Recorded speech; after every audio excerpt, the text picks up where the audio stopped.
Assalamu alaikum. In this lecture we will see how to create a DB data block in Semantic Manager and how to store a data in DB. So first of all I can create my new project. No issue, I can create a for you.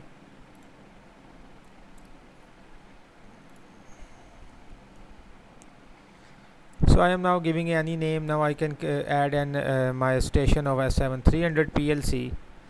Now I am going to create some of the hardware.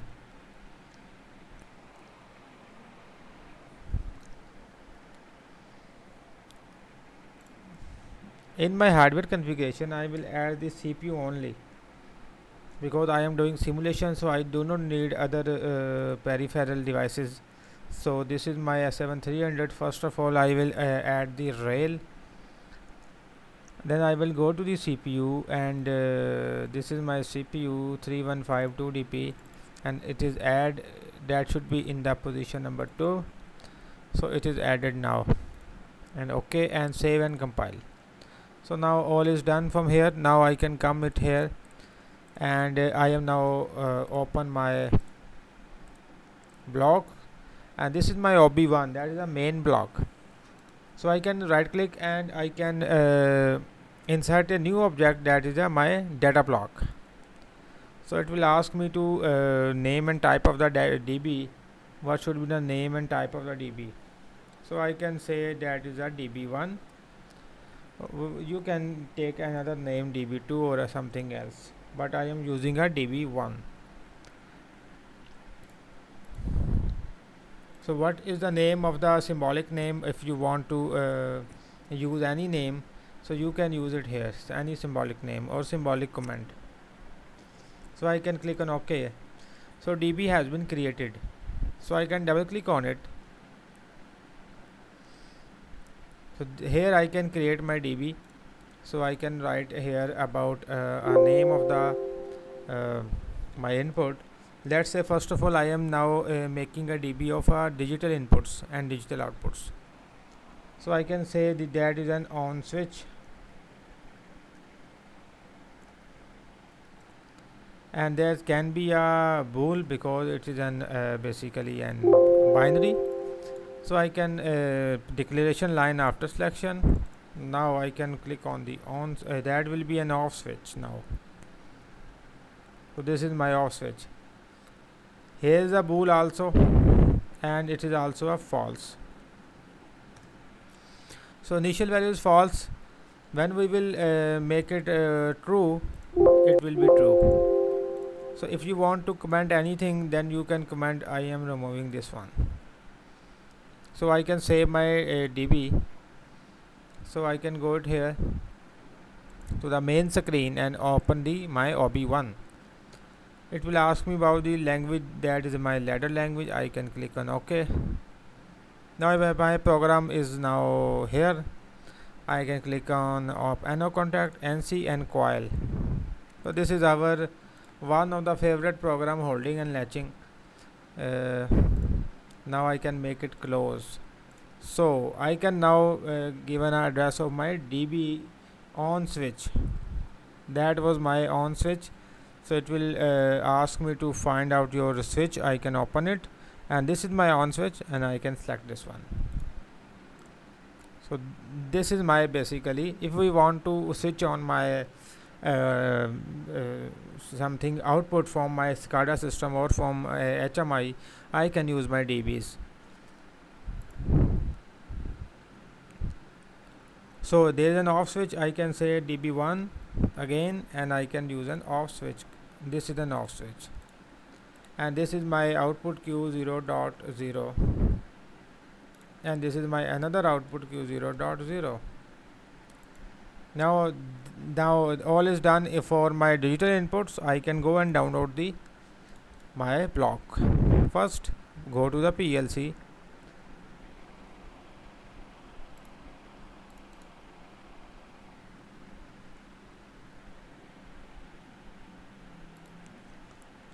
I can save this one also, all are saved. So I can go here and download my there is no option for the downloading here.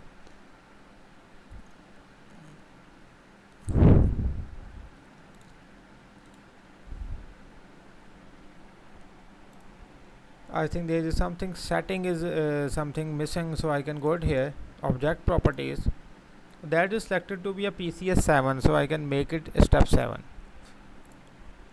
Now I can go it here.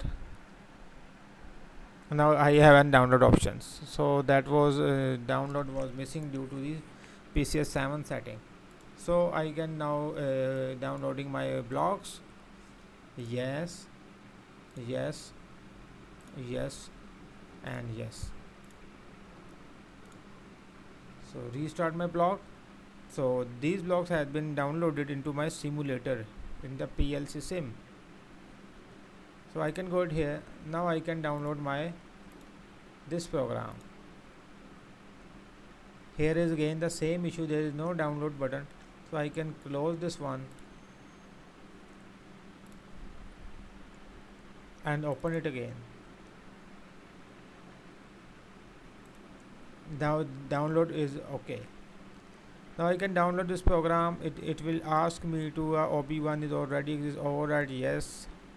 Now I can monitor my values. So now you can see that this is working fine. So I can go it here and making an output variable. This should be on when this will be high. So I can double click right click on it and modify to 1.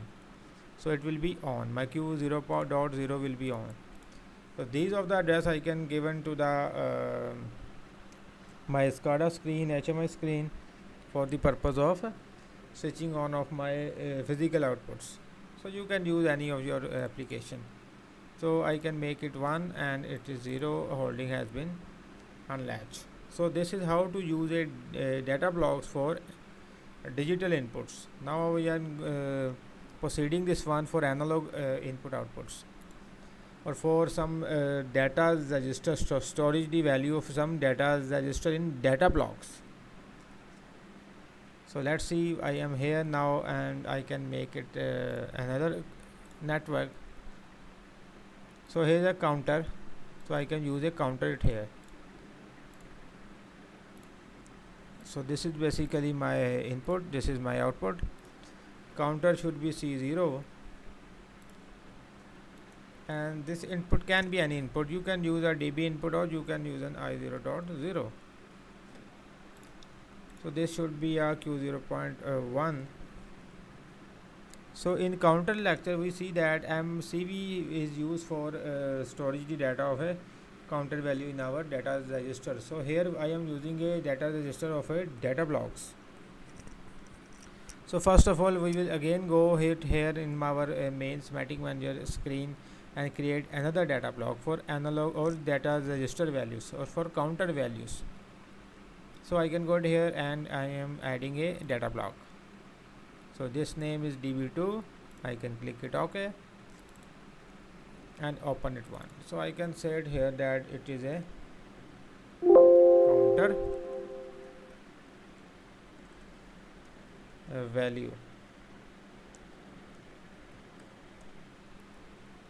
So it will be an integer.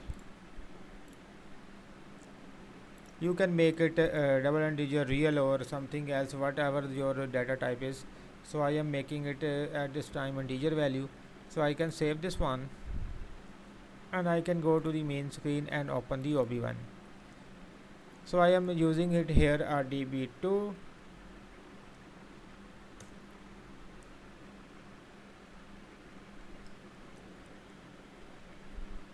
That is basically my counter value. Let me I can giving the address of a db2.